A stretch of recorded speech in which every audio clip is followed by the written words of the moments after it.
Blog Talk Radio.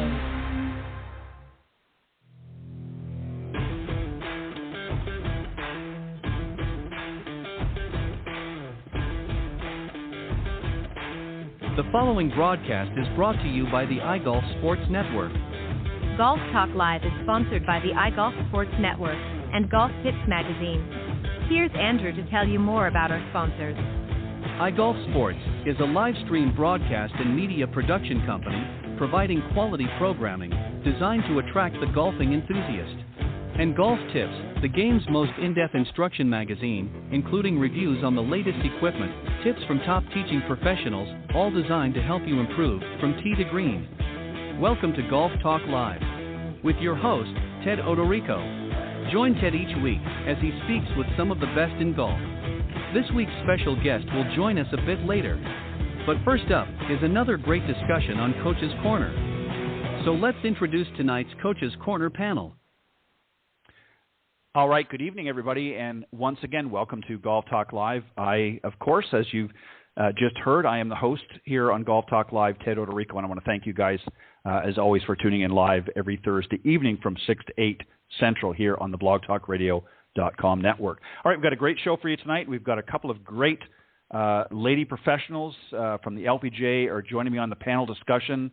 I don't think this is a first, but it's certainly one that I'm going to enjoy tremendously because both of them are very skilled at what they do, and they're going to help you guys tuning in tonight to the show how to improve your accuracy. So I'm going to introduce them here in just a moment, and then a little bit later on I'm going to be joined by my very special guest, Joshua Doxtator. He is the general manager at the Harbor Shores Golf Club in Michigan. He's going to be joining me here a little bit later on talking about some of the improvements that they've made not only on the golf course but overall in their area of Michigan to improve and make it a better place for all, and definitely a must on your bucket list of places to visit. Again, just to remind everybody, we are live every Thursday evening, so glad that you can join us. For some reason, if you can't join us live, not to worry. Just at the end of the show or at a time that's convenient for you, you can just go to blogtalkradio.com/Golf Talk Live and just scroll down till you see the on-demand section, and all of the previously aired shows, including tonight's, will be there. You can check them out and listen to it when it's convenient for you, and the most current, which of course will be tonight's, will be right at the very top. But again, for those of you tuning in live, thank you very much. All right, as I mentioned, we've got two great LPGA professionals joining me tonight, Alicia Larson and Jamie Leno-Zimron. Let me tell you a little bit about each of them, and then we'll bring them on and start this evening's discussion. Alicia Larson is a Class A LPGA teach professional and founder and president of Gratitude Golf, LLC. She's also author of The Missing Link, The Powerful Role of Self-Talk in the Mind Game of Golf. She coaches golfers from every level, from beginner, intermediate, right up to the advanced players. Also joining on the panel tonight is Jamie Leno-Zimron. She's also a Class A LPGA teach professional. She's also a 6th degree Aikido black belt, somatic psychologist, corporate speaker and mind-body fitness trainer, and she's a Phi Beta Kappa graduate from Stanford University, and she is the creator of the Ki Golf, The Centered Way. So, ladies, it's the first time I think I've said that in a long time. Welcome to Coach's Corner. Thank you. It's great to be here. Thank you, Ted. I've got a big smile on my face. This is so special. I'm happy to be with you both. Well, yeah. I mean, normally, we might have one on and with a group of guys, but obviously it's hard. And actually, to be honest, we were going to have a third one. Unfortunately, she had another commitment. Kate Tempesta was going to be on with us tonight, so we actually would have had the trifecta of women's golf here on Coach's Corner. But we'll have to work that out another time. But anyways, I'm always grateful to have both of you on. You do a great job. And again, as always, I appreciate you giving of your time. So we're going to talk about how to improve accuracy. This is an area that, everybody's always talking about, well, I want more distance. I want to hit the ball farther. And that's great. But if you're not accurate, whether it be off the tee or off your approach shot or any other part of your game, it doesn't really amount to much. So golfers get certainly initial thrill, if you will, from winding up and smashing the ball as far as they can hit it. We all like to do that. However, golfers soon realize that winding up and trying to blast the ball is foolish. You may hit the big shot one time in every 10, but that's not very satisfying percentage. That's certainly very low. learning to improve accuracy is the key to having a long-time relationship with the game of golf, and we all want that. We want to play this for many, many years, into our golden years, perhaps, if we're fortunate enough. And the only way to do that is to be accurate with all of your golf shots. So every good golf game starts with this primary, I believe, fundamental, and that's the grip. So, Alicia, I'm going to start with you, and then Jamie, I'm going to sort of twist things a little bit. We're going to both talk about, let you both talk about the grip, but I want to talk about generally, Alicia, with you first. And holding the club with a proper grip is crucial. Again, there's a variety of different things. Maybe you can kind of give us a general overview of the different types of grips that there are.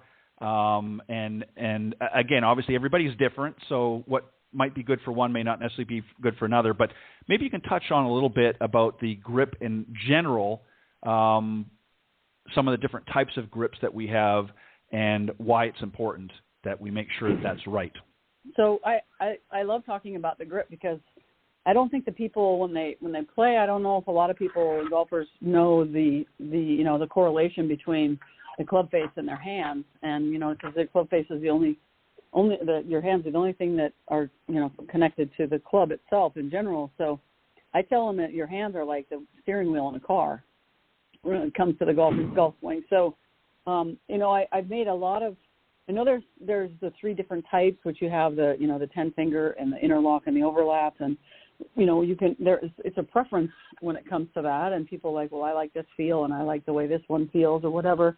I think that I would tend to navigate somebody if they're not as strong and or just starting into the 10 finger grip, just to get them started. They can kind of elevate their grip into the interlock or the overlap as they go along, but it's a 10 finger. I feel that it actually helps people get a little bit more loose with their hands and square the club face up a little bit more. But I actually had a lesson earlier today with a lady, and I think it's really fun to have them kind of see when they change their hand position, then they move their body part one way, and that actually moves the ball movement. So it changes the ball movement. And it's fun to watch them see that. Like they light up, like a light bulb, and they're like, "Wow, I did not know that my hands on that club like that would make the ball go right all day long." And so it's kind of fun to change that and let them experiment. And they have to get through that first initial, "Ooh, this feels really weird" kind of thing. And then once they do that and they kind of just experience it a little bit, then they start seeing the results of the different way their hands can change how they move the ball, or how it moved the ball just by doing that. So I think it's a really important factor. Now there's grips out there, like that are really strong, and then there's some that they might be a little more to the weak side, or not as neutral or whatever. But I think for the masses in general, I try to stay with more the neutral, and just show people like here's where your hands there's some checkpoints that I go through with my students, and then they kind of feel it, and I have those formulated grips too that help them get the feel for that too. So I love how when they learn that correlation between hands and club face, and how it's in control of that. And once they have that awareness of the club face too, that improves things. Right. Well said. And Jamie, there's another factor as well why really zeroing in on making sure the grip is going to be functional. From the standpoint, it affects the way your wrists cock in the backswing and in the follow-through. And that's equally important. And again, certainly modest modifications to the grip, maybe, again, as Alicia pointed out, whether it be a more neutral grip, maybe a little weaker grip for those that have very strong, particularly for some men that have very strong forearms and very strong hands, can kind of get away with maybe even a little weaker grip because they don't want to overpower. Somebody that's maybe on the opposite side might need to favor a little stronger grip. So we've touched on that, but there's another area as well, as I was pointing out, with how the hands hinge in the backswing and in the follow-through, again, helping to square that club face through to impact. Maybe you could touch a little bit more on that. And if somebody is struggling in that area, what are some things that they should notice that's going to tell them it's my grip? These are such great topics, and getting into some details. So thank you both for this. So how the hands hinge is very, very important, as you said. I practice Aikido, right, martial arts, and we have this movement. It's called Kokyu, Kokyu. That means breath power. And what's so interesting is if you put your fingers in a bowling ball, the way that they hold and then the way your hand is, that would be a kokyu. That's the exact same movement, and I call it Coca-Cola. Not that I'm an advocate of Coca-Cola, but what that means is if, we talk about take a drink, right? So if you put your hand, this is for everybody at home, can just try it. You can actually have a glass or a cup, or you can just pretend you do, but the way that you put your hand around it, and then you would just cock your wrist, hinge your wrist, so that you could tip it and the liquid would go in your mouth. And that's really the way that we want to hinge our wrists. So, you extend straight out the target line, the club, and then it's like hinging your wrist. It would be if you were to take a drink. And so you could even turn your head. How would your wrist hinge with your hand around that glass or that cup so that you would get the Coca-Cola or, carrot juice into your mouth, yeah? And you wouldn't want to have your elbow up or have your wrist go kind of sideways, cockamamie, because then the liquid would spill over here or spill over there. But the way that your wrist would hinge is holding that cup and hinge right at the wrist so that you could take a drink, yeah? And that's the same as true on the other side in the follow-through. In fact, I have a book that I put together of, freeze-frame photos of tour pros. And I have a beautiful picture, actually, of David Toms in a bunker and at the end of his swing. And the way that he's got his wrist hinged is exactly that sort of Coca-Cola or have a drink. I think that's the way it's been said in golf before. Kokyu, Coca-Cola, yeah. But so the way, and then that's dependent or related to how you've actually gripped the club. So that if you've got, a lot of people have their right hand sort of under gripped, so they're looking at their palm or they're looking at their fingernails, and you shouldn't be seeing your fingernails. You should be seeing 2 knuckles on your right hand, 2 knuckles on your left hand. That's another good check. If you're seeing your fingernails, that's a bad sign. You've got your hand turned in such a way that it's going to turn the face of the club, and it will create difficulty in bringing that club back square on the golf ball. So I hope that helps. It's a little hard to just describe it in words. I'm sitting here, showing it as I'm talking, trying to describe that motion. But, it's very important how you grip the club and, more neutral grip, or, again, where you're seeing your the classic thing. And I learned it, years ago when I was a kid, see 2 knuckles on the right hand, 2 knuckles on the left hand. You shouldn't be seeing your palms and your fingernails. That's not too good. Or one hand so over-rotated that you're seeing 3 or 4 knuckles, and then that means the other hand's under-rotated. Now you can't get that hinge, that sort of Coca-Cola, have a drink hinge. Just one more comment, and that is that I remember seeing this incredible view from a blimp of Michelle Wee. And looking down at her, and she had the club at the top of her swing, and her club was exactly from the top parallel to the target line. So if you would put a club on the ground where the ball is on the target line, and then you would make a parallel line of seeing her club exactly parallel and hinged perfectly, not turning this way or that way. And it was just a gorgeous picture from the blimp to see those parallel lines. It's interesting too because well said too, Jamie. It's interesting because again, people don't realize the importance of the grip. And again, if your hands are not working together in unison, it creates a myriad of problems. And this is more often than not, if you look at most golfers. Now, obviously, other things ultimately can be affected as a result of that. But your hands are the only part of your body that is connected to the golf club. So if they're not on correct, then areas in your backswing and even in your follow-through are going to be affected. And give you a good example, Alicia, we're going to talk about the next step here is something to, again, help with the accuracy, is aligning your shoulders with the target. They should be perpendicular to where you want the ball to go. Maybe you can touch on a little bit some of the mistakes that people do with their shoulders in aligning them, and maybe you could even offer, and again, I know we don't have the visual component here, but as best you can, maybe you can kind of give a general overview of how they really should work in unison to your body, but also how they should work in relationship to your target line. People get this confused. I know you understand what I'm talking about, so maybe you can shed some light on that.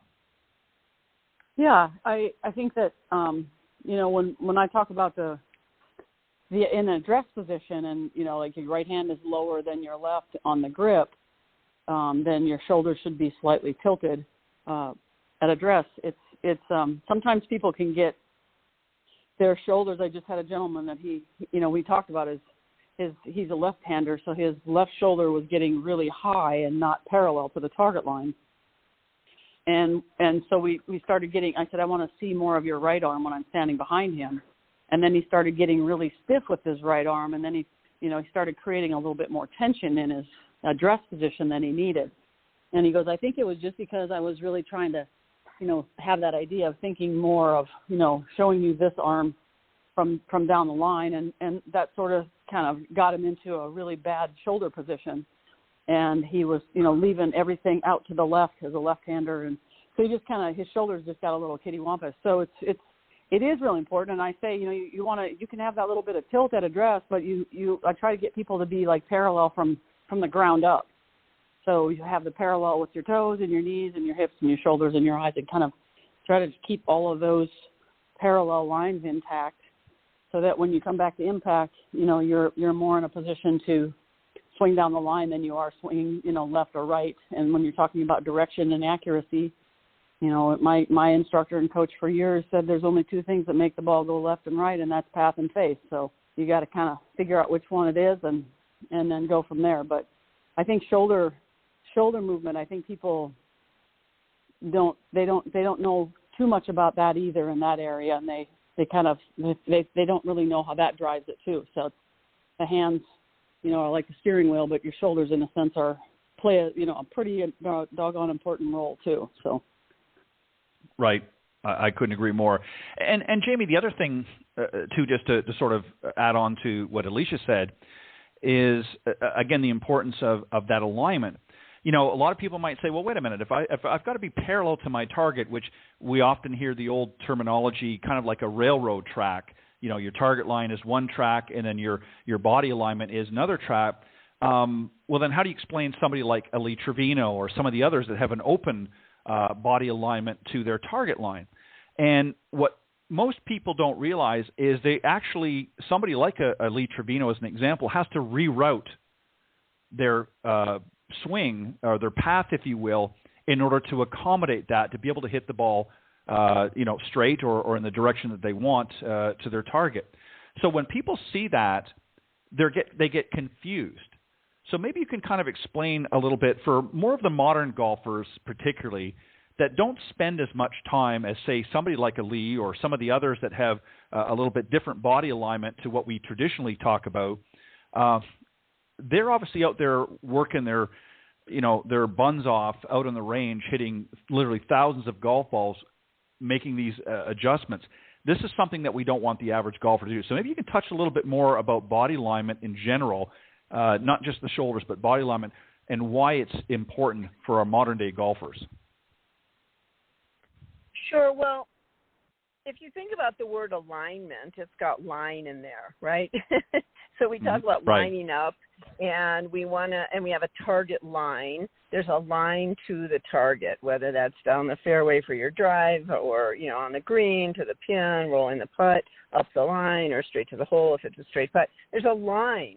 And the way we take the club back, we impact, the club face needs to be square, and then hopefully we stay kind of centered, we stay down, quote unquote, and extend our arms straight down the line, fully extend them so that the ball can shoot out. To me, I call it it's like a cannon, right? We want to launch the ball down the target line. So I think, personally, I like to teach my students to their swing along the target line. There's sort of a hitting zone, which is the straight back, square impact straight through. Now then there's some circular motion, right, because we got to keep turning and following through. But that impact zone is it's like a putt, a short putt. Straight back, hit it square, straight through. And that's true as well on even the circularity of longer shots, right? But the idea is that we need to be aware of the target line and launching the ball straight and with a square club face. So those things are important. Now you have exceptions like Trevino or Jim Furyk, right? The classic, boom, but he still drops it back in so that, into this little slot so that he can square the club face. You can't escape that the club face needs to be square or straight in impact. I mean, unless you're working the ball on purpose, a little fade or a little draw. And so, those are the principles. And for the vast majority of people with, Furyks or Trevinos being an exception and who practice it so that they make it work. But the vast majority of people, it helps to have your feet parallel to the target line, right? Your toes are parallel, and they're also matched up with each other. Some people, because of body issues and problems, their back or their knee, whatever, may pull their right foot back a little, or if you're trying to draw the ball or put the right foot up a little ahead of the left foot, you're trying to purposely create a path that's going to sort of, cut across and create a slice. But for the most part, right, we want to have the feet parallel to the target line. The hips are stacked over that, parallel with the feet, and then the shoulders are stacked over that, parallel. So we have parallel, parallel, parallel. And, a neutral, we call it grip, not weak, not strong, not turn this way or turn that way. So when we set up in a square kind of a way, in an aligned parallel kind of a way, again, vast majority of people, vast majority of shots. There's always some exceptions for body types. And there's always some exceptions to the shot that you're hitting or the lie that you have, a hill or, whatever. But so that's majority of the time, line, yeah? And the word line is in target line. It's line in alignment. So we ought to really pay attention to that. When you look on TV, when they're showing the putt, the line of the putt, right, it starts out, even if it curves, it starts out straight. There's a line that we launch the ball on, and we let it turn if it's a putt with the contour of the green or with the direction of the wind or that sort of thing. But for the most part, we want to set it up so that we're aligned, stacked up, parallel, set it up well so that we can give ourselves the greatest chance of bringing the club face square at that moment of impact, which is going to give it that straight launch. Right, and ultimately, again, we want to improve our accuracy, and it all starts at the beginning. This is where I think most amateurs really struggle with, is what we're talking about here, is they want to improve their accuracy. And unfortunately, the cold hard reality, as I pointed out a moment ago, is our modern-day golfer does not spend as much time practicing some of the things that they're being taught. So when they are out there, it's even more important that they're doing things correctly. Again, Jim Furyk and Lee Trevino, and I'm sure some on the ladies' tour as well over the years had maybe a less traditional approach to the game. It worked for them, but they spent a lot of time, Jamie, as you pointed out, working on those things to get it right. Our modern-day golfer, as I said, doesn't have that time in most cases. And if you're going to address some of the issues that they had to address, you've got to be able to spend that time. And if you can't, you're going to run into all kinds of problems. Well said, ladies. Alicia, I'm coming back to you. And here's one that typically sort of follows into, again, helping with the accuracy as well. And there's, as we look at today's golfer, some may or may not, especially instructors, may or may not agree with this, but I'm going to read you something here, and then I want to get your thoughts. And then, Jamie, I want to get your thoughts as well on this. So the next one is they talk about to leading your swing. And again, we're talking about for right-handed golfers here. You can just flip it around for left-handed golfers. For right-handies or righties, you lead your swing with your left hand. Even though the hands are on the club together, your left and your right hand essentially, it's always been referred to as sort of supplies the power upon impact. But typically the left hand should do most of the work on the backswing and as you begin your approach to the ball. Does that still apply to today's modern game? Because we often hear, well, really, you should sort of take away with both.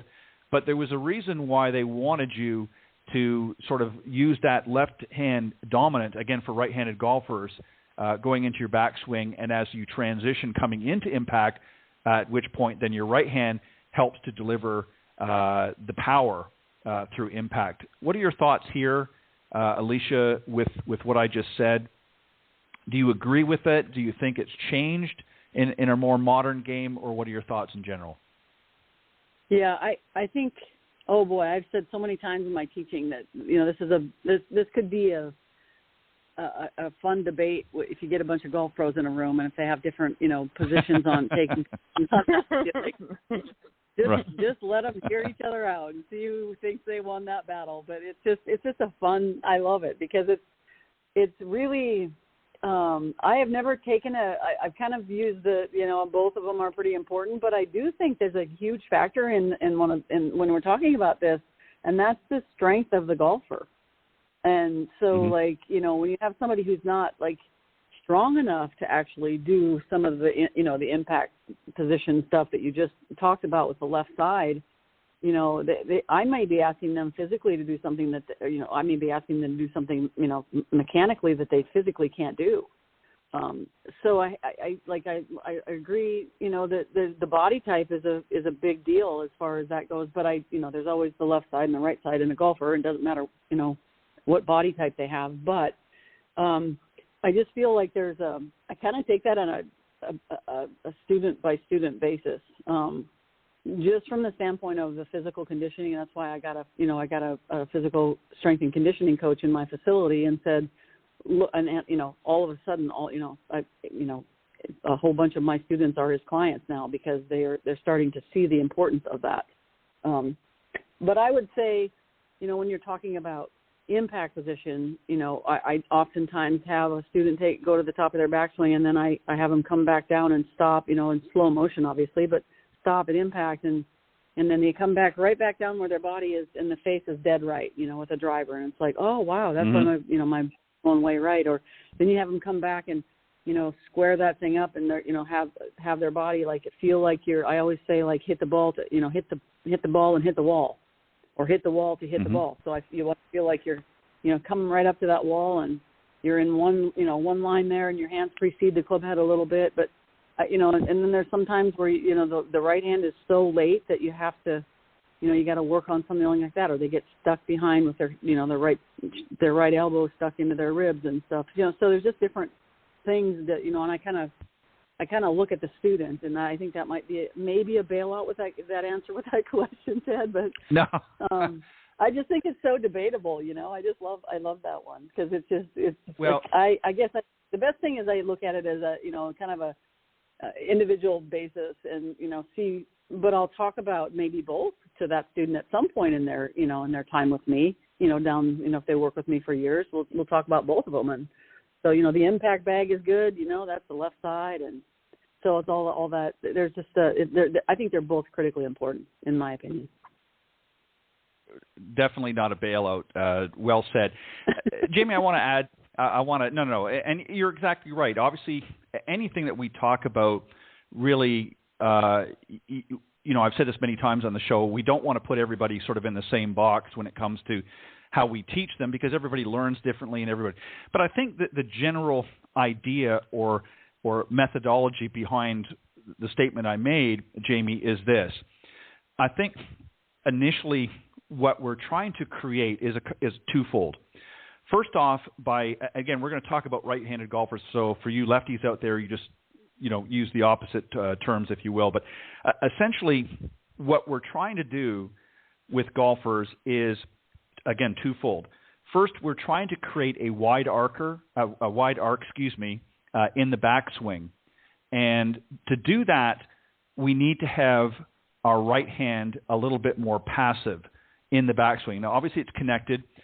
The reason for this is if the right hand is too dominant, then quite often what we see is a golfer will pick the club up instead of swinging it back. The other thing is, again, coming through, we don't want the right hand, again, to become too dominant. And often what happens is if it's too dominant, a lot of golfers will come outside and cut across the ball. So that's, I think, the methodology in that statement that I read. I want to get your thoughts, Jamie. Do you agree with that? Do you understand basically what I'm saying initially as to why a lot of instructors say, you want to feel like you're taking the club away with your left hand and then applying your right hand more through impact to give you that power? Does that make sense? It does, and I will give you my thoughts since you're asking for them. I have a couple of thoughts. Well, one is, this is interesting. Shirley Spork, who is one of the 13 founders of the LPGA and one of only 2 still alive, about to turn 94. So she was the guest speaker today at the Women in Golf Industry Zoom session. It was great. And she was asked a question about golf swings and, through 70 years, right? 1950, founded the LPGA, 59, the teaching division. She's like the queen of all mentor teachers in golf, so she's great. And she said, you know what, there's kind of a different style, like a mode, like 70s bell bottoms, right? But there's like a different, every 10 years there's kind of a bit of a different idea on a golf swing, and it changes. And one thing she said is, the controversy used to be, are you a pusher or a puller? Do you push the ball or push the club away? Do you pull down with the left hand? Do you pull the club down? So sort of, are you a push or pull in that regard, not left or right, but do you push or pull the club? And another one, are you a hitter or are you a swinger, a sweeper of the ball? So, there's those kinds of distinctions in a sense that we make. Looking at the left and the right hands, I do know what you're talking about. I'm going to add another dimension, and that is the lower body. So for me, it's not – I think that we have too much emphasis on the hands alone and that the hands determine everything. Yes, they are what's connected to the club, and, turning them makes a big difference. However, I think we put so much emphasis on the hands and the shoulder that we don't have nearly enough emphasis on the lower body. And I know I'm not alone in this. Jack Nicklaus, arguably greatest golfer of all time, or one of them, was all about the lower body. He said that golf is played between the arches of your feet, not that little few inches between your ears, and not in your shoulders and your hands. Golf's played between the arches of your feet, and that's what engages your knees, your hips. So that's lower body. In every sport, and I take my students, I take everybody through, throw a ball, pretend you're going to hit a home run, or throw a 100-mile-an-hour pitch, or a forehand in tennis, or, whatever. It's every sport, it uses the feet and lower body, and then the upper body. The lower body is strong, and it initiates turn and wind up. Then the upper body is connected.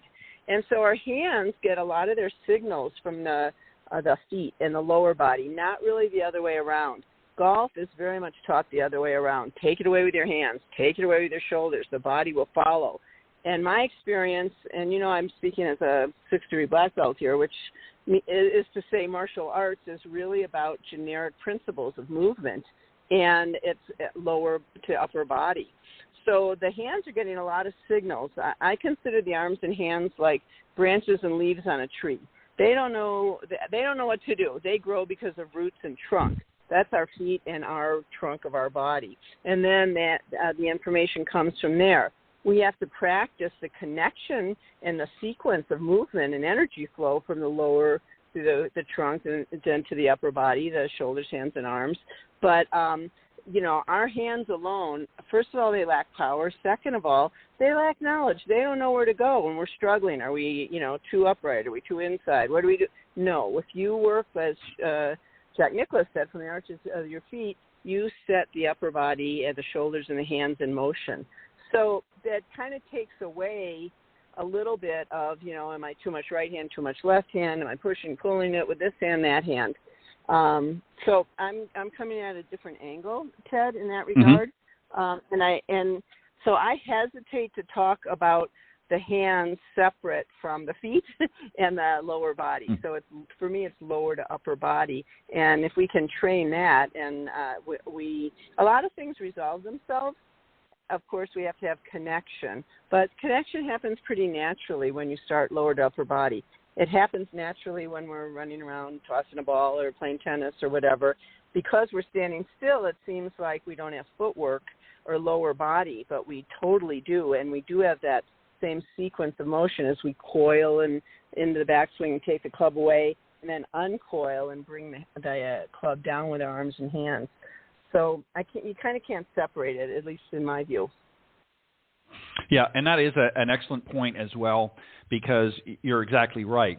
You know, if you try to, whether it's throwing a baseball or something, and not engage the lower body, it certainly you can hit the ball or you can swing the club, whatever the case may be, or throw the ball, but you're not going to get the same effect because your lower body's not engaged. So you're exactly right. The hands do play a role, as you pointed out, but again, it's as a result of other movements that engage them at the right time, because again, you want to feel like your upper body is reacting to the coiling and uncoiling from your lower body.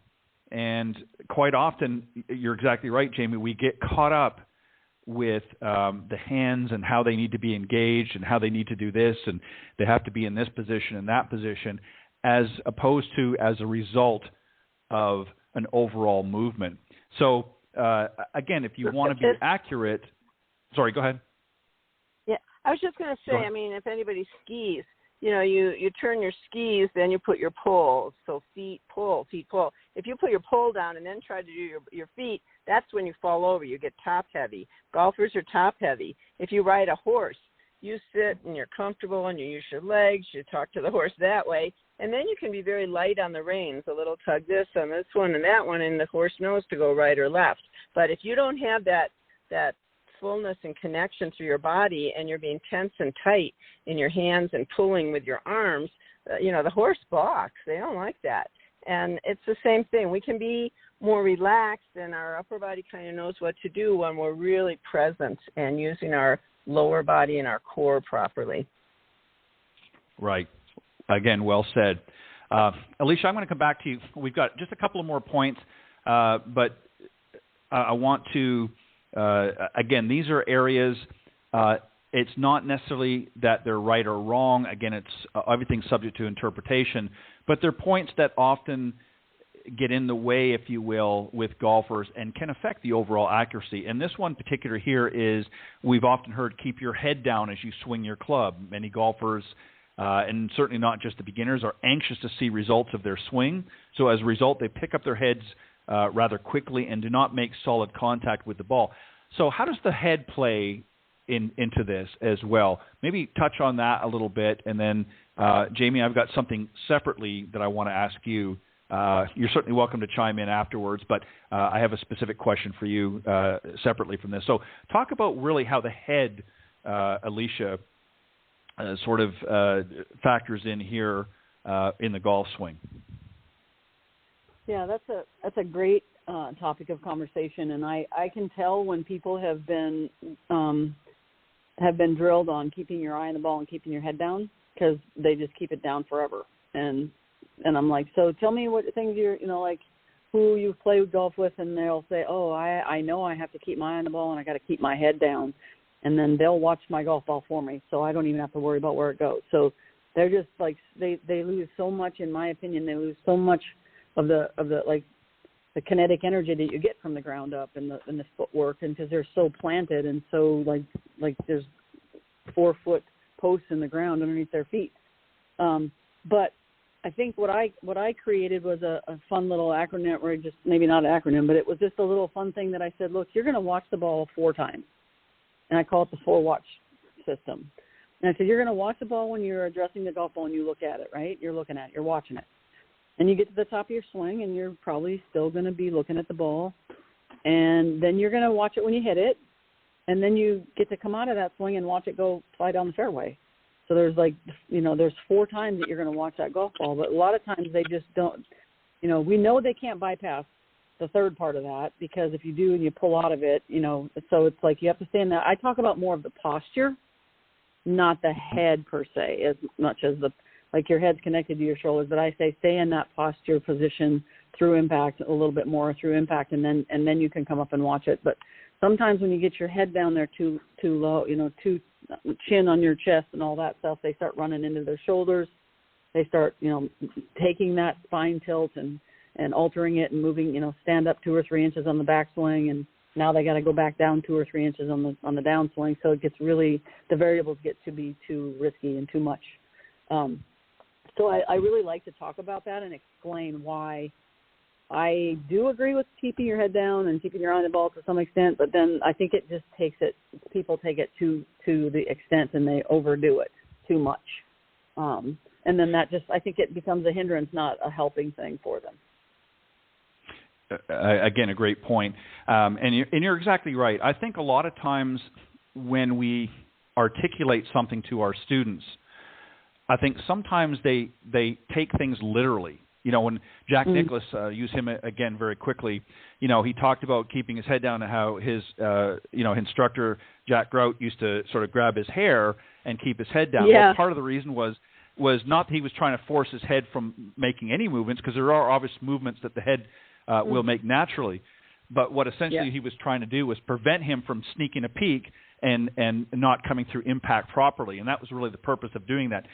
And Jamie, I want to move on to another topic, but it kind of ties in with this, and that is to finish your swing naturally with a high sort of follow-through and as we transition through impact. And, I'm often think of and unfortunately I'm old enough to remember this, but in the earlier, 60s and 70s when a player quite notably from California, Johnny Miller, was playing, he had really incredible head movement as he followed. He had a great finish in his golf swing.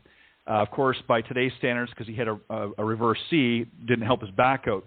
But if you ever watched his golf swing in slow motion, as he came through impact and started in his follow-through, his head actually felt like it was connected and slowly started to rotate as he came into his finish. So talk about that a little bit. You can certainly add about the head movement as well if you'd like. But again, the importance of really following through the swing, because we see a lot of amateur golfers, they come in, they get into the backswing pretty good, and then they come down and kind of thump the club into impact and then really don't have much of a follow-through. Obviously, that's important, and there's a couple of reasons why. Maybe you can touch on some of those and certainly add in the head movement there if you so choose. Sure. Yeah, I think I could tie a few things together here, and also what Alicia was talking about. I love the four watch system. So for me, keep your head down, and it's not like it's just like it has to stay there and you can't budge at all. But the principle, again, I'm always into principles.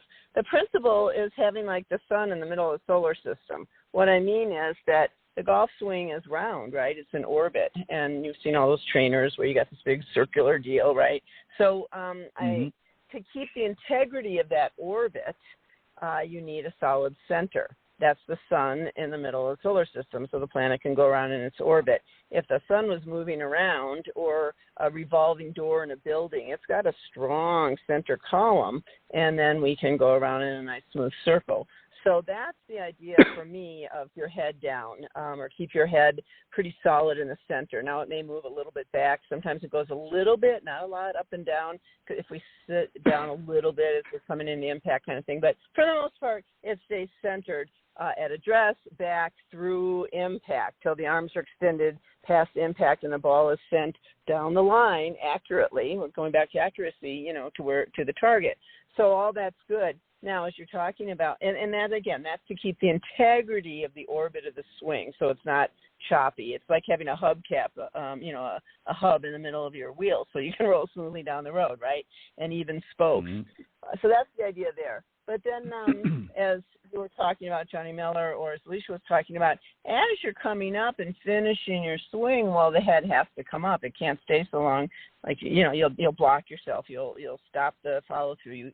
And so you want the head to start coming up as all that momentum. We have to remember there's a lot of power and speed coming through as we're releasing into the ball and swinging, up to 100 miles more an hour, club head speed. So, the thing is that head comes up, The timing of it's important. Here's the other thing that I find really, really important is that you want to finish so that the old belt buckle, your belly, to me it's your center, is facing down the target line, right, facing to your target. Mm-hmm. And you want your head squarely and your eyeballs, or you're looking squarely on top of your shoulders. What I find a lot is people don't follow through kind of all the way, or they've got their head, their neck kind of tilted, and it's a principle I call form and flow. So they form themselves not all the way following through, and if you see where the head is looking, it's looking to the right, and guess where the ball's going? Right. Or if they just whip around, right, the sort of duck hook thing, well, their eyes and their head are turned left, and they're looking left. This is another time we're square, we're parallel down the target line. Your head, your eyeballs are straight on top of your body. It's not crooked or looking off to the right or left, because that means your shot is crooked. So I hope that makes some sense, just in words, and people can picture that. It's very important that as you release and your head is coming up after impact, that you come up to square. Now, Annika Sorensen was very famous for letting her head come through even sooner. She's one of the only people who did it, and she had this really smooth, effortless swing, and she did kind of a different idea and just swing and turn her head, and it was a beautiful thing to see. She worked on it. Maybe we could all work on that. I don't know that everybody's going to transition to that, but that's another option, and she was very famous for making that work. But the idea is that release, and if you look at her, she was stacked up square and looking straight down the line.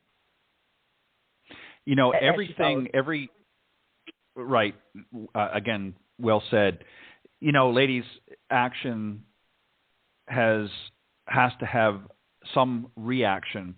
And a lot of times we see, again, as we pointed out here tonight, really how we have to approach things if we want to improve. And first and foremost, we always encourage people to get out and practice these, different movements that we're talking about. And ultimately, as I said in the very beginning of tonight's discussion, we want people to, be accurate. I would much rather sacrifice some distance on the golf course to gain accuracy, because ultimately it doesn't matter how far I hit the ball if I can't keep it in play, or if I can't hit it to my designated target area, or certainly within a reasonable period or proximity. And a lot of golfers spend too much time, trying to, as though they were driving a car and stepping on the throttle and giving it gas to get down the highway faster, but they don't have their hands on the steering wheel and they're going all over the place. So you might be going faster down the highway, but you're not steering with any sort of accuracy. And so a lot of times I would like to see golfers reverse that course and focus more on being more an accurate player. I've heard a lot of people, and I think this is a terrible analogy, is, let's teach people to hit the ball as far as possible, and then we'll work on the accuracy. I disagree with that. I've heard some people say that. I've seen it in different areas of promotion, and I think that's a very, very, in my opinion, wrong way to approach this. I think as instructors, we need to get people to focus on being more accurate, even if it means sacrificing distance, and then helping them through a variety of different ways, not just swinging faster, but also, through stretching and through other exercises that are going to strengthen their core and other parts of their body to help them gain that distance, while not at the same time not sacrificing their accuracy. So I think that's something that we have to really focus on. And these are some of the things that we talked about tonight, I think, can help that. Starting off with a good grip, making sure that you're aligned properly. Alicia, as you pointed out, making sure your posture is correct, and then making sure that all of the components are working in the proper sequence, not forcing your head to stay down, but as a result of proper movements. And again, coming into that nice full finish where we're facing the target and not sort of, askew looking right or left, and sacrificing, again, the accuracy. So these are things that I think if people really focus on, and I strongly urge listeners out there, if you're not working with a professional, whether it be PGA or LPGA, get out there and connect with somebody and get them to assess your game where you're at now and they're going to be able to identify some of the areas, some of the which we've talked about here tonight, is going to maybe help you increase and improve your accuracy. And I think your overall enjoyment of the game will be much better. Ladies, you guys both did a great job with tonight's discussion. I appreciate it. And I'm going to give you each a moment or two to let the folks know where they can reach you guys if they want to reach out and connect with you. Alicia, why don't you go first, and then Jamie? Sure. Thank you again, Ted, for having me on. I always love being on your show and talking golf, so that's always a privilege and an honor. You can reach out to me at www.gratitudegolf.com, and that you can email me, or my phone number's on there. And currently I live in Columbus, Ohio, but in about a month or two I will be living in Pensacola, Florida. So if anybody out there is in the Pensacola area and they want to get a lesson from me, I will be in that area. So I'm looking forward to being down there on a permanent basis. And that will be at Marsh Point Golf Club. Yeah. So I'm excited. Perfect. And I'm excited for you. I think it's a great area. I know it's a great course, and I look forward to you coming down to my neck of the woods or in proximity and sharing your expertise. Jamie, what about you? How can the folks reach out to you, and is there anything that you got cooking in the next little bit that you want to share? I just wanted to toss in a quick comment. I agree with you so much. We had a golf pro friend. She played on tour named Dee Dee, and she used to tell our LPGA girls, I knew I was born to be a golf pro because my name was DD. D for distance, D for direction. And, as a golf pro, how many times you go, well, I'm 10 high, like whippy-doo, you're in the bunker, you're somewhere, off, but 10 high. So distance is right, but direction isn't. And I can tell you in martial arts, we work on all the basics. Power comes later. So I just thoroughly agree with you, Ted. And I feel like we need to be sharp as a samurai, really have that focus. Mm-hmm. We didn't really talk about the focus and all of that, but that's such a big part of alignment. Anyway, people can get in touch with me through my website, kiaigolf.com, KIAI golf.com. You can also get there, points to the same place, the Centered Way, Center, ED, thecenteredway.com. And my phone number is 760-492-GOLF, 4653. I always say this. I like to talk, and, leave me a voicemail, or you may reach me, and I'm happy to get back. Send me an email, Jamie, Jamie, at kiaigolf.com. And we've got some interesting things in the works with business and golf trainings. Debbie Wakus and I are working on some great stuff, and I'm doing virtual on Zoom, both lessons and golf mastery schools. So those have been working really well through the pandemic, and I feel like, not going to stop those because they're working so well, and it's possible to work with people everywhere. We're not dependent on a physical ability to be in the same place, and we can accomplish all of that, and, golf fitness, and everything. So I love working virtually, actually. So those are the best ways. Thank you. And thank you both so much. I really appreciate it, Ted. And Alicia, it's been really fun being with you today.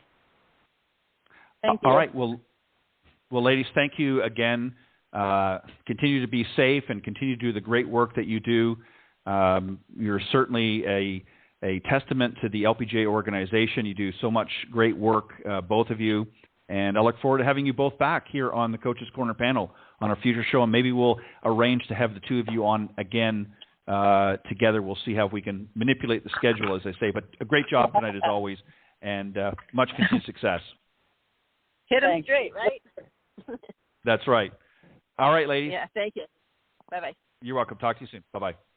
That's good. All right, that was Alicia Larson and Jamie Lano-Zimron. Again, both LPGA professionals, always striving to bring their best and to help all of you out there increase not only your distance, of course, you want to do that, but helping you to be more accurate with your game as well. As Jamie pointed out in closing there, you really want to be more centered and balanced and really focus like a laser, if you will, on accuracy. Because, again, you might hit the right distance, but if you're not accurate, you're really kind of defeating the purpose. So if you missed that segment, again, at the end of the show, you can go to blogtalkradio.com/Golf Talk Live and scroll down to the on-demand section, and tonight's show, of course, is currently live, but will be in its recorded version. You can listen to that segment again if there's any part that you missed. And as well as any previous episodes that maybe you weren't able to get to before, you can do that. And, of course, Golf Talk Live is available pretty much on most of the other social media platforms, Stitcher, TuneIn, Spotify, and many others. And we'll give you the full list at the end of the show as we close out. Very, very excited. I'm going to be joined here shortly by my very special guest, Joshua Doxtator. He is the general manager at Harbor Shores Golf Club in Michigan. He'll be joining me here in just a moment. But in the meantime, take a listen to this message from Golf Tips Magazine. The following ad is sponsored by Golf Tips Magazine. Are you tired of being short off the tee? And what about those 3 putts? Forget about it. It's time you got serious about your game. Golf Tips, the most in-depth magazine in the industry. For over 30 years, Golf Tips has delivered expert content such as the latest golf instruction from America's top pros, simple to follow practice and game improvement drills, fitness and mental game tips, equipment, training aids, accessory and apparel reviews, golf destinations and travel tips for every budget, and so much more. Don't miss a single issue. Go to golftipsmag.com and subscribe today. All right, and just a quick side note on Golf Tips Magazine. The current issue went on sale on newsstands April 20th. You can go to Barnes & Noble, Books A Million, and virtually any newsstand in your area will carry it. Many publics carry it. Many of the major newsstands carry it, not only here in the United States, but many up in Canada as well. So get out there, and if you're curious as to what's on the new issue, on the cover, of course, a real ambassador of the game and one of my favorite all-time players when I was growing up, of course, I'm talking about the legendary Nancy Lopez is on the cover, on the current cover of Golf Tips Magazine. And there's a great article inside, a Q&A actually, that as editor of the magazine, of course I'm referring to yours truly, sent her a series of questions, obviously because of the pandemic, and she very graciously sent them back, and along with some photos, and we put together a nice overall article. I think it's going to be very, very well received, and really enjoy watching her in her career, and she's done so much to give back to the game, and I just felt that the magazine needed to honor her alongside so many other greats of the game.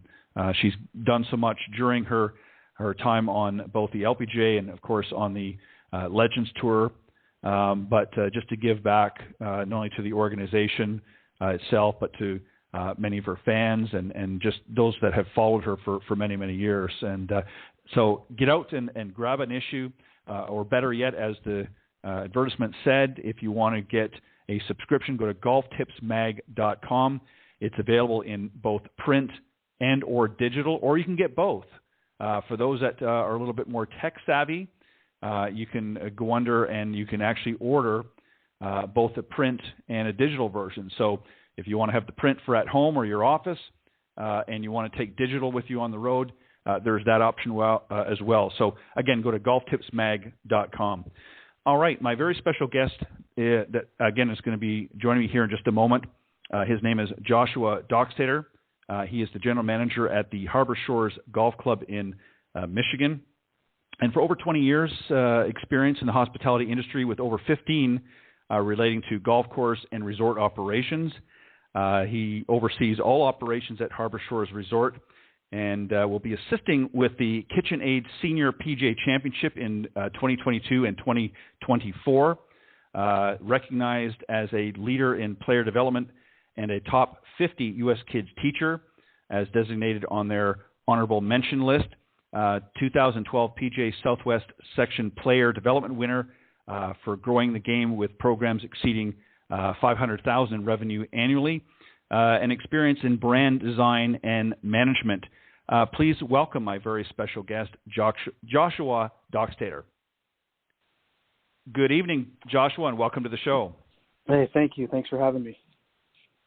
I appreciate it. Thank you for coming on this evening. So I've literally just let everybody know a little bit about you. I know there's a lot more, and we can talk about that as we go on. But maybe just give a little bit more about your background. How did you get involved in the golf industry, if you will, and what was sort of your appeal? What is it about golf that you really enjoy? Well, golf has always been a part of my life. I started messing around with the game when I was about 3 years old. My dad and my grandfather were huge, or I should say avid golfers, and they got me involved at an early age. And some of my earliest memories were on the golf course. I can reminisce of sometimes, falling asleep on my dad's bag when he was walking 9 holes late in the day or something like that, and I would just kind of wrap myself around it and take a nap. Like I said, it's been a part of my life, and I knew from a young age that I wanted to be in the golf business.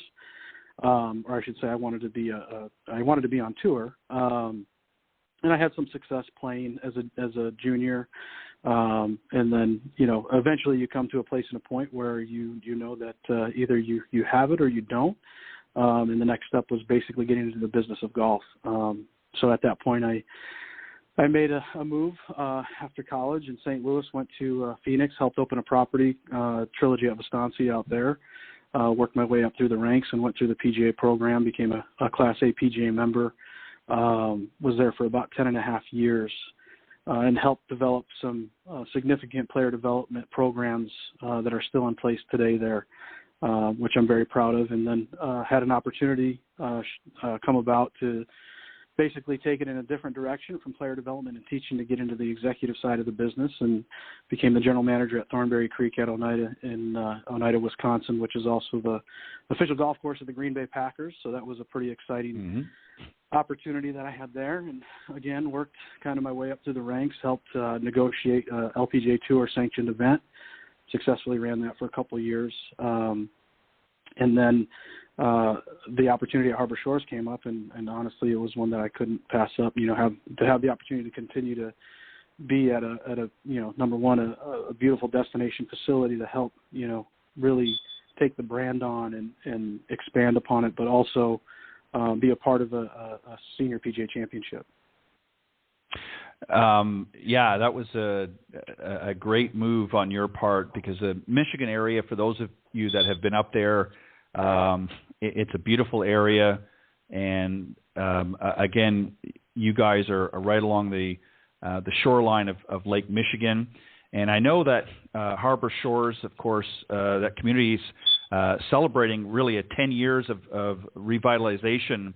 The Whirlpool Corporation, of course, helped with this transition as well, and really created a $900 million, nearly $1 billion economic transformation of the Lake Michigan shoreline. So tell us a little bit, if you wouldn't mind, a little bit about, first off, Harbor Shores history and how and why it was developed by Whirlpool. Yeah, so Whirlpool, of course, has had their headquarters in Benton Harbor, Michigan since day one. So over 125 years now of being in the area. And, as time went on and there was, industry was booming in the 50s and 60s, Benton Harbor became the main hub for that in southwest Michigan, especially with the port and things like that. When some of those jobs started leaving and heading overseas, they saw a mass exodus in Benton Harbor in the area, and half of the population left along with it. And when these facilities, factories left, they were abandoned and kind of just left in the dust. And Whirlpool was, let's just say, man enough to stand up and say, this is our home, we're not leaving, and we're going to do everything we can to make sure that it survives. So it's been decades in the planning process, with the previous CEO and Chairman David Whitwam, and then most recently Jeff Fettig, of seeing this vision through to really, as you said, transform the shoreline, take some of these desolate areas, these abandoned factories. When you have your typical facility or golf course averaging around 140 acres and ours is 550, that gives you an idea of how expansive this project was and this development was, to really create tourism dollars to the area and create an opportunity for people to explore Benton Harbor St. Joe and the Shoreline again, and I commend Whirlpool on that, and the support is very real. They're very invested and involved today, and I'm just happy to be a part of it and help lead that charge. So give us an idea of what some of the work that took place, what specifically, if you can share with us, did they actually do, along the shoreline? Obviously, some cleanup and so forth, I'm sure, was involved. But what specifically was part of their vision? What were they trying to accomplish with some of the revitalization? Well, I think mainly it was just bringing jobs back to the area.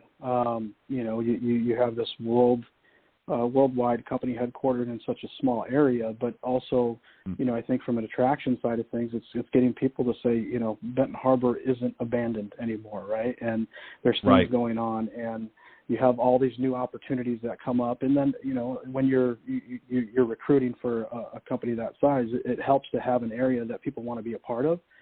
So the commitment to the community in that respect has been, just phenomenal, with the Boys and Girls Club that was added on, the first tee of Benton Harbor, which is at Harbor Shores, and one of the only ones on site and one of the biggest in the Midwest. So, when it comes to the actual transformation, over time they picked up parcels that were left behind by these abandoned factories. And specifically, I can give you some data on number 14, which is along the Paw Paw River, which stretches throughout the golf course. There was an old factory that used to produce dials for World War II airplanes, and there was a ton of toxic waste that was in basically left behind and contaminated the soil there. And they removed, I believe it was 140,000 tons of waste, and you could have filled the football field 70 feet high with the waste that they removed just to clean up that specific site. To again, like I said, clean it up. And, we work with the EPA on a quarterly basis. We come out and test, and everything's fine and great. But it's interesting because, me not being here the whole time, right, and coming into it and seeing this beautiful property, and there's still a lot more to go and to do and develop. But to understand that prior to that, there were some areas that were inaccessible altogether, and that all of the wildlife and all of those things just left the area because they couldn't survive. And now it's all back. And you see it as you play the golf course. And I just think that story, we talk about how golf is great for communities, it's great for business, it's great for all these different things. But, when you're really a part of an organization and a group that really put the investment forward to say, okay, let's do something, and you're creating jobs, you're creating opportunities for education, development, and growth, that really speaks to really impacting your community and the support that they have. And you've got a great place to stay, the Inn at Harbor Shores. Tell us about how that came to fruition and what guests can experience during their stay. Yeah, 92-room luxury inn. I believe it's 4 Diamond Inn right there on the harbor there. So you have one side that overlooks the harbor going into Lake Michigan, and the other side oversees the golf course, holes number 4 and 5. A couple of outlets for dining and things like that. And then the top floors also have permanent housing opportunities as well. And that came about, again, attracting all these people to the area and, tourism dollars and St. Joe has always been kind of a stop for travelers and things like that. But now, Benton Harbor is right there alongside with it with Harbor Shores, and having an opportunity to be able to, I guess, get what you would expect from what we deliver at Harbor Shores and Harbor Shores Resort, right? Like the experience that we deliver is far and above others in the area. And, I think ultimately, when people are deciding where they're going to spend their recreational dollars, that definitely comes into play. So the inn was completed right before the 2012 Senior PGA Championship. And since then, it's continued to go like gangbusters and, having a lot of, stay and plays and things like that. And we just opened up our new Champions Villa last year, adjacent to the first tee on the golf course, and hope to expand upon that here in the near future. And I would be remiss if we didn't talk about the golf course. It's not just any golf course, but it's a Jack Nicklaus signature course. The Golden Bear himself has some handiwork here. Talk about the course. Yeah, well, and just going back to talking about all the different parcels of land that were purchased as they were going through the process, when Mr. Nicholas showed up on site the first time, I believe the direct quote was, "You want me to build a golf course where?" And so, just kind of learning a little bit about the history and the routings and all these things that he had to go through to create this masterpiece. It's the only Jack Nicklaus signature course on Lake Michigan. And for anybody who hasn't played it, it's 4 very different terrains, which I think makes it extremely unique. Jack even admittedly said during his time in designing Harbor Shores that he was going through a phase of, kind of crazy mounding and greens and things like that. And if you play Harbor Shores, you'll see that. But, one of the things that a lot of people don't know is everybody remembers the putt that Jack made when Johnny Miller told him he couldn't make it. And I believe it was a 105-foot putt, and that's actually our 10th hole at Harbor Shores, which is an impossible putt. I've tried it multiple times. But, it just kind of goes along with the icon who Mr. Nicholas is, and, we're happy to be able to have that partnership with him, and when, time allows and for the KitchenAid Senior PGA Championship, he comes back, and it's great to visit with him, and he really does care about the facility. He cares about the golf course. He cares about the community, and it's great to see that. Well, and just to add to that, you've got some of the greatest players, that obviously many played alongside Nicholas, over his career, are coming back in 2022, as you mentioned, to the KitchenAid Senior PGA Championship. Obviously, Harbor Shores has to be very excited to be hosting a event of that caliber. Talk a little bit about that. What are you guys going to do to prepare for that? And for somebody that wants to experience, maybe has never been to a professional golf event, this might be one they want to put in their bucket list.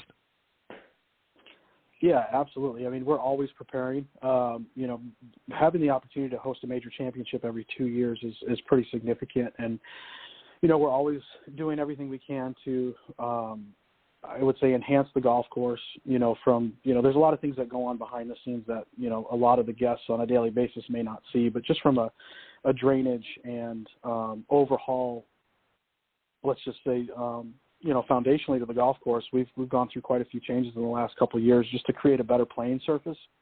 But yeah, anytime you get the world's best players at your facility, it presents an opportunity where, number one, anybody can play Harbor Shores. So you get the opportunity to see how they play it and manage it compared to how you do, which is completely different, I can tell you that.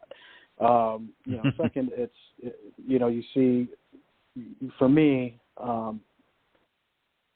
the best players I grew up watching competing, and they're so hospitable.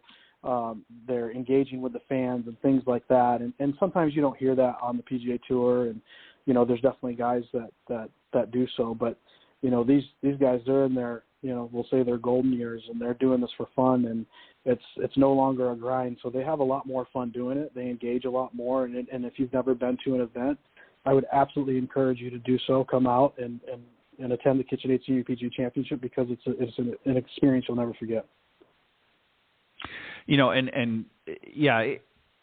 What's really nice about it is, again, you've got the perfect scenario. You've got a great golf course designed by, the Nicholas team there. So obviously that adds a very high caliber golf course to the property. You're right on Lake Michigan. So not only do you have access to the water, you've got boating access, because I know that you have a marina there as well. And from what I understand from reading a little bit, it can accept up to, I believe, 90-foot yacht, if you will, which is pretty big. And if you know anybody that's got one, let me know. I'm going to make sure I come up and crash it, and enjoy it while it's there. But so there's a lot to do, and I mean, obviously, again, you want people to stay there at the inn and so forth. But it's just a great place to come and have a good time, whether you're a serious golfer or whether you're family. So give us a little bit of an overview, if you wouldn't mind, just some of the other things that folks can experience staying at Harbor Shores. Yeah, I think you touched upon it right there. Whether you like golf or not, we have something that caters to every person and every taste. You know, with Southwest Michigan being so populated with wineries, of course, craft breweries. You know, we have our own kayak launch on property there as well. So, you know, there's definitely opportunities to be able to access all these different activities, water sports, of course, being a big one. But outside of that, we have a 12-mile trail system that goes throughout the property. So if you just want to take a long walk with some of the best views along Lake Michigan and then inland a little bit, I mean, like I said, there's something for everyone there. But, you know, I think you hit on it. If you're looking for a place to go where, you know, maybe someone in the family isn't a huge golfer, we can definitely accommodate you. Yeah, and it's important, too, I think, for a resort such as yourself. Again, you obviously are catering to a lot of different folks, and you want to make sure that there's a little something there. And I see, too, that you guys have, you know, throughout the year at various times, you have a lot of events that are going on. You know, you've got everything from a sushi night coming up. In fact, it's tonight. And you've got jazz night, you know, Taco Tuesday, all kinds of things. So there's a lot of different events and different things going on, again, for maybe somebody that's not big in golf but wants to come out and have a great time and great experience.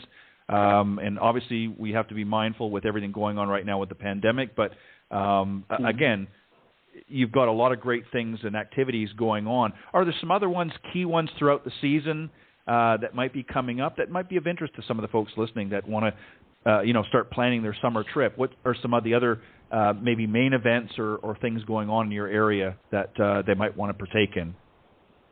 Well, one of the hidden gems in the community is at the golf club at Harbor Shores.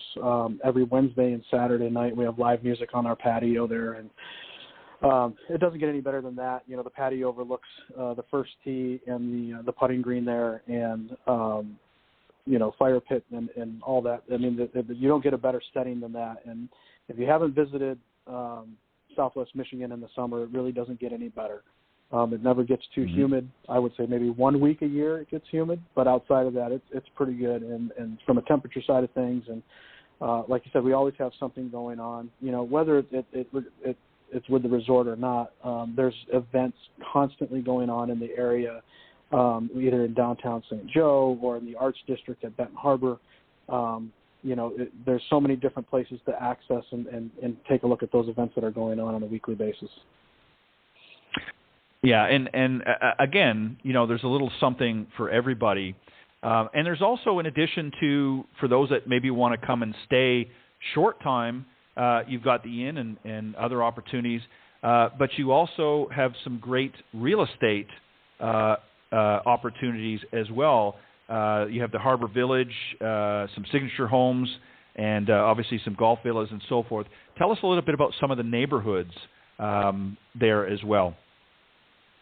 Yeah, we have multiple neighborhoods spread throughout the facility, or I should say throughout the golf course and the golf course property, and they've been doing exceptionally well. The fairways is kind of our signature that surround holes 3, 4, and 5, and I believe there's only a couple lots left in that development itself. Harbor Village is our newest development, and the builders can't keep up, and that's right there adjacent to the inn, more of a condo style home or townhome. And those are right on in the marina and things like that. And there's going to be more developments down the road, but all the other ones are sold out. So, you know, again, that just speaks to the investment made in the community in the area. Yeah, and again, I think it's important for, you know, the listeners to understand that, you know, it's not just necessarily a place to visit. It may be a place you want to call home if you enjoy the water, if you enjoy some great golf, and you enjoy a real sense of community. And it sounds obviously through the revitalization that Whirlpool has done a great job and really helping to bring a community together after, you know, I'm sure several years of difficulties with businesses and so forth moving away, they've really stepped up and said, hey, this is a great community that we've been a part of for many, many years, and we want to do something to really celebrate that community. And, along comes Harbor Shores Resort, and they're continuing to grow. Are there other things coming down the road that Harbor Shores is planning on that maybe you can share with us, or some other things? I mean, you mentioned maybe some other additional neighborhoods that may be coming in, but there are other longer-term plans in the works that you can share with us? Well, I think one of the unique things about Harbor Shores is that over time, the development and the plans for the development have changed based on the current economic climate, and then also what really is going to engage people. So with that being said, there are plans for, whether it be additional villas, additional neighborhoods and things like that, which, I definitely foresee happening. There have been conversations of, potentially down the road having a short course that goes in and some of these other things. So, without getting, I guess, too far into detail in that respect, sure. There's going to be continued development and growth through Harbor Shores, because there's still parcels that aren't developed yet, but they're going through that planning process. And, when they go through that process, there's a lot of time and detail and ultimately, trying to figure out what's going to be the best investment and what's really going to, be an impact to the community. Mm-hmm. So, this last year, obviously we've all had, a very, for lack of better words, an interesting experience. But through all of that, golf has really, in many ways, had an opportunity unlike, that has been seen, I guess, in many years within our industry, and that is a sort of surgence, not through necessarily its own efforts, but just, because of the pandemic, where a lot of folks have, come out to play golf, in some cases for the very first time. So as part of that, as instructors, and I know you're one, we have to really be able to offer some professional instruction to get some of those newcomers. So tell us a little bit about what that experience might be like at Harbor Shores, because I know you've got a great facility there, and you've got some great fellow instructors as well that can help even the most novice of beginners get a handle on this game. Yeah, absolutely. I mean, like I said, we have the first tee of Benton Harbor on site at Harbor Shores. So, we have services over 1,000 youth annually through the facility at Harbor Shores, and then we added PGA Junior League a couple of years ago, and that's continued to grow and develop. And just in that respect, when we reached out to the Michigan section about, I guess, starting our own team, they informed us that we were the only ones in the area, and that we would have to field 4 teams and basically play against ourselves to make it happen. So we did that, and now I'm happy to say this year, I believe we're going to be up to 6 or 7 teams that we're going to have on site at Harbor Shores that we manage. We are going to start we are going to be a PGA Hope facility this year, which engages veterans, and that'll start up this year. Outside of that, we have, as you said, the facilities there are incredible. We have a full short game area. We have a learning center with 2 bays. Of course, all the technology you need to hopefully do things the right way. But, yeah, I mean, for us, it's really engaging at a young age. But, this last year we saw so many people returning to golf that had been on such a hiatus, and I think it was such an opportunity for us to welcome them with open arms and say, we're glad you're back. Let us show you what's changed, what's new. And when you look at that, and what I look at and see is, the engagement back in the game and what that relates to in equipment dollars, into food and beverage dollars, into, round dollars and things like that. And, to me, it's more important about creating an experience that they want to be a part of and that they want to do over and over again. And I just go back to, being a kid and hitting a good golf shot and saying, man, I want to do that again. And I think that's what's important for us and our team and those who instruct and lead. If someone's new to the game, just get them to hit one good shot, and you got them. And then after that, you just build on that and you keep it going. Yeah, and that's so true. It only takes one good shot, and you pretty much have them hooked. And it's just a matter of fine-tuning from that point on. You joined Harbor Shores, that team, back in 2019. And you obviously saw the potential to not only bring a higher, a more manicured maintenance standard, if you will, to the property, all while elevating the service and food and beverage experiences. What was it that you saw that gave you that thought, if you will? What was it about your experience coming there that you thought, hey, we can do some great stuff here at Harbor Shores? Well, I think ultimately, number one, you had the property, right? It didn't have to do anything from a major infrastructure change or anything like that. It was ultimately saying, okay, number one, we have a great story. It's going to be important that everybody on our team knows that story and engages every person that they can to tell them that story. I think that's number one. Number two, just being in any type of business, consistency is what gets it done. And whether that's consistency of product, consistency of service, delivery, making sure that our teams delivered consistently on a consistent basis. Execution is everything. And, what the expectation is of our guests, we have a motto around the facility that, every guest who steps on site, we want them to be willing to pay 3 times as much to do it again.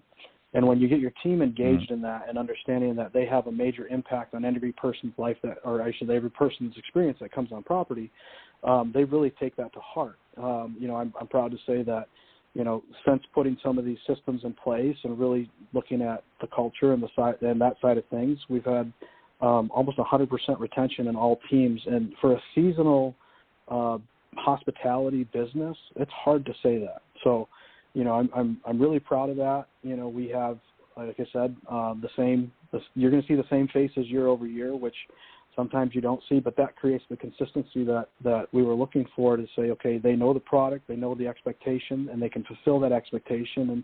And once the system is moving in that direction, then you can work on growth and development and expanding into new areas.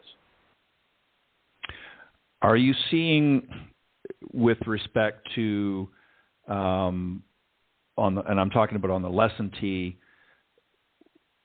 we're seeing a lot of interest by the younger generation, both male and female, particularly female. We're seeing a lot of new female golfers coming out at a younger age, which is very exciting, as an instructor.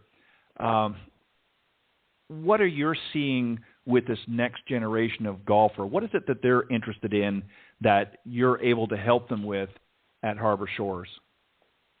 Well, it's funny that you say that, because we have seen a growth in young females, not only getting into the game, but getting engaged in the business. On our guest service team, we have probably a third of our team are young ladies who play on the local high school golf teams. And we're, again, fortunate enough to be at a facility that can cater to all the local high schools, which we cater to 3 different high schools and allow them to practice and have privileges here and there throughout the year. So we have that direct access and pipeline, but what we're seeing is a lot more of them get more serious about golf, and really taking the opportunity to work with one of our instructors to take it to the next level, ultimately play in college. And we're seeing a lot more of that, where it's not just something they're doing in high school. They want to do it beyond that. And I think that opportunity has been just exceptional all in itself. And, in addition to lessons, and I know you offer clinics and that as well, obviously, sometimes teaching in a group is beneficial, but you also offer, club fitting and that as well. And that's important, right? I mean, especially as new golfers come in that have never, picked up a club, they just say, well, okay, I'll just grab this club and start playing. And that might have been, fine when you and I were growing up. We got away with that. But really, to be a better player, club fitting is important as well, and that's something that you guys offer at the facility too, correct? Yeah, absolutely. I mean, we're huge supporters of that. We carry all the major brands that you would find, and have everything in stock to be able to fit everybody exceptionally well. And I think, just having that opportunity too, especially being in a small market where, they may not have the opportunity to go to, 4 or 5 different places to get fitted. We're one of the only places in the immediate area that can do it and do it on a high-level basis, to be able to show you the numbers, to pull up the TrackMan reports and show you and educate, somebody on why spin rates and launch angles and all these different things matter. But, just going back to last year and seeing all these golfers come back to the game, it gave us the opportunity to, like I had said before, what's changed? Well, technology has changed, significantly in the last 5 years, 10 years, 15 years. And once you get them engaged in that and understanding how important it is to go through that fitting process to get the clubs that work for you, I'm all about eliminating excuses. If you eliminate the clubs as an excuse, you're starting to narrow it down after that. Yeah, I couldn't agree more. That's just as important as learning the fundamentals and the basics of the golf swing, and that is making sure that you understand the equipment and that the equipment that you have is right. I mean, it's like so many things. If you don't have the right tools, the job is ultimately so much more difficult. We touched a little bit, but maybe you could expand a little bit more about some of the dining options at Harbor Shores. Yeah, we have, at the inn, Planks Tavern, full-service dining. They're overlooking the marina. Rise and Vine, which has some breakfast options, coffee, things of that nature. We have the Grill at Harbor Shores, which is open seasonally and does brunches in the off-season, but a great venue there with, I would say, more of an intimate dining setting, but then a patio that is probably one of the best in Southwest Michigan. So there's plenty of dining opportunities in that respect. On the golf course, we have an outlet called Jack's Place that you hit a couple times out on the golf course, which, again, everything that we do is all based around, we want every person whether it's, playing the golf course or taking the bite of a sandwich, to be like, wow, this is incredible. Yeah, and that's part of the experience. It's not just playing the game, but it's the overall experience. And it sounds like you guys have really, really put a lot of thought into how you want to present everything. You've got not only a great accommodations on a beautiful property, but you've got a world-class golf course designed by one of the top designers in the world. Of course, I'm talking about the Nicholas design team, by one of the greatest, arguably one of the greatest golfers of all time. And there are a lot of things to do besides just golf in the area. So you've got a lot of things covered. What are you looking forward to most this season? Obviously, again, as we're starting to slowly, in many parts of the country, come out of our current situation, what are you looking forward to most this season as you prepare for the summer? Well, I would say number one, we're continuing to expand, and I kind of touched on it before about, when systems are running, then you can really find growth and development. So this year we're actually instituting a 4-caddy program at Harbor Shores. So taking, again, some of those youth who have made it through the first tee, or our seniors on golf teams, or just, first year out, really working with them to create an exceptional 4-caddy unit and opportunity for guests and members at Harbor Shores. So I'm really excited about that, and to just kind of see how that will continue to elevate the experience. But it's more than just a 4-caddy. It's a storyteller. It's someone who can talk about, the monuments on all the tees and what they represent, and who made them locally, the glass, the hand-blown glass and the steel, and why they're there, and why they're named the way they are, and how they represent all 18 of Jack's majors. And there's a story that goes along with each one. And, on hole 10, this is where Jack holed that putt in front of Johnny Miller and 4,000 guests. And, on hole 14, how there was, toxic waste that's no longer there, and now you see wildlife surrounding, so, I'm really excited about that. Like I said, last year we opened our first Champions Villa, and we've seen that grow significantly, just from a reservation side of things this year. We're fortunate enough to have lights on our putting green, so doing some unique, parties, if you will, throughout the season, Friday night under the lights, things like that, just to engage more people. Like I said, we got to get past just trying to cater to the die-hard golfer and get to people who may have an interest, but getting them invested, through fun activities and ways to do that,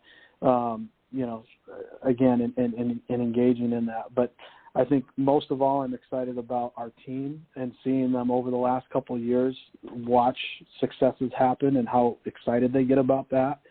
And I have no doubt this year is going to top, the last ones that we've had. So, just seeing their excitement and being able to engage with guests on a daily basis and our members on a daily basis, and, seeing that growth from the membership side and seeing that growth on the guest side and from the lodging side. And, it really makes all of us feel good that we're doing something right. And people are now seeking us as opposed to us really searching for them in the past.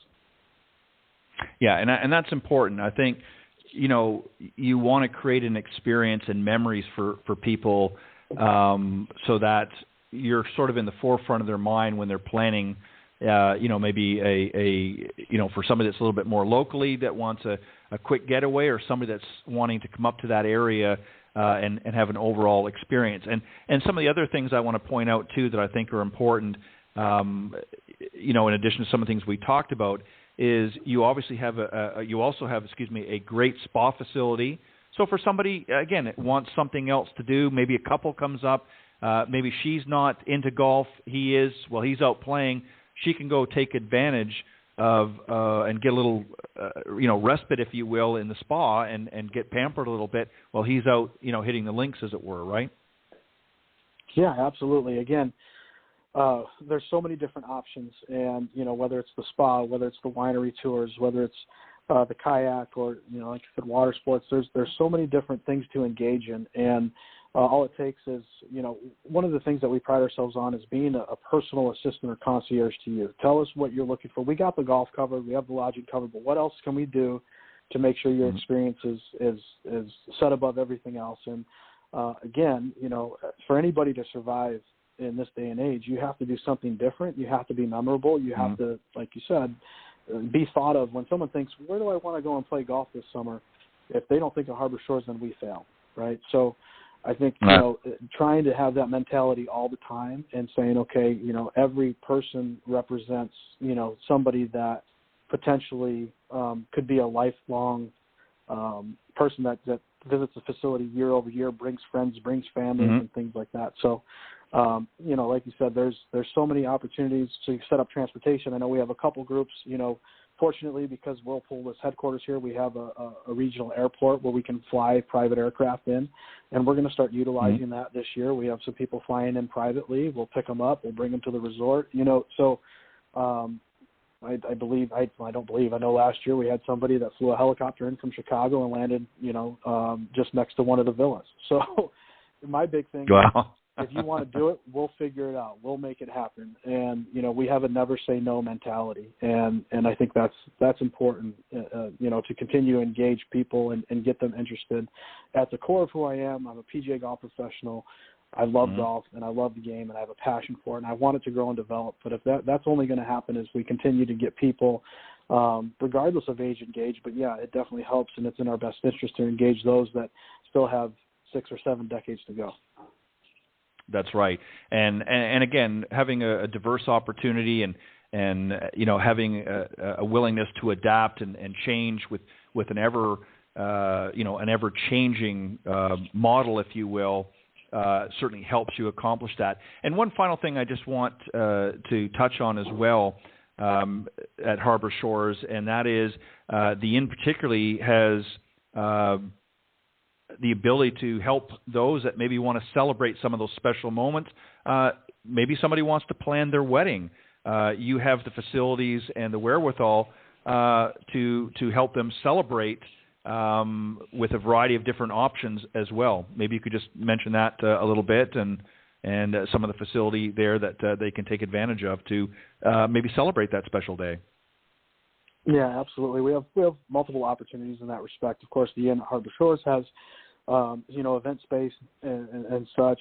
At the golf club, we have an event space there. Also, conduct ceremonies out there adjacent to number one, which creates a great setting. But what we've also found that we're really good at is some of those smaller, more intimate gatherings as well, especially at the golf club. 20 or 30 guests where they have the facility to themselves, and there's really no better setting than that. So again, if you can dream it, we can pull it off. You just let us know what needs to be done, and we'll handle it from there. Well, I think it's great, and I am working towards making my way up there this summer, hopefully sometime in July, and I look forward to having some of that experience myself. Joshua, very quickly, if you wouldn't mind, I think we've touched on a lot of the different things, but I want people to really maybe take a closer look and kind of search some things out while they're making plans to decide what they're going to do this year. What's the website they can go to? You can go to harborshoresresort.com. That'll have everything you need in regard to the property, whether that's real estate, the inn, the golf course, the villas, all the opportunities available. You can even look into some of the other amenities provided through the kayak launches or the brewery tours and things like that. But harborshoresresort.com. Perfect. Well, Joshua, I want to thank you very much for joining me this evening on Golf Talk Live and being my special guest. And I think you guys have a world-class facility. You've certainly got everything there from great accommodations, great golf, great food, and lots of entertainment in the area to enjoy, and right there on the resort as well. So it's definitely a win-win. And I think you guys are going to have a great season this year as we begin to open back up our economy here in the United States. I know you guys are just itching to get started and really welcome some of those many guests as they start to get back out and enjoy what it is that you have to offer at Harbor Shores. So I want to thank you for joining me tonight and sharing that with my audience. Yeah, absolutely. Thank you for the opportunity. I look forward to seeing you out at Harbor Shores this summer and experiencing it for yourself. Perfect. Well, thank you, Joshua. You have a great rest of your evening and a great weekend, and I look forward to seeing you hopefully in a few months. All right. Thank you. You're very welcome. All right. That was Joshua Doxtator, the general manager at Harbor Shores Golf Club in Michigan. Great facility. Again, if you go to harborshoresresort.com, you can see for yourself all of the things that Joshua was talking about tonight. And I think you might want to plan a trip because, again, Lake Michigan is a beautiful lake. They're right on there. They overlook that area of Lake Michigan, which is very beautiful. Again, a Jack Nicklaus designed golf course for those that want to play along one of the best golf courses in the Michigan area. And again, lots of other things to experience as well. So you might want to check that out. harborshoresresort.com is the website. Again, also a special thank you to Alicia Larson and Jamie Leno Zimron for joining me earlier this evening on the Coach's Corner panel. Thanks, ladies, for doing a great job. And to all of you for tuning in each and every week, I want to thank you for joining me here. Make sure you join me next week here with another great guest and another great panel on Coach's Corner. Until then, God bless everybody. Have a great weekend, and I'll see you next time right here on Golf Talk Live. Thanks for joining us. We hope you enjoyed this week's broadcast of Golf Talk Live. We'd like to thank this week's Coach's Corner panel, and a special thank you to tonight's guest. Remember to join Ted every Thursday from 6 to 8 p.m. Central on Golf Talk Live. And be sure to follow Ted on Facebook, Twitter, and Instagram. If you're interested in being a guest on Golf Talk Live, send Ted an email at ted.golftalklive@gmail.com. This has been a production of the iGolf Sports Network.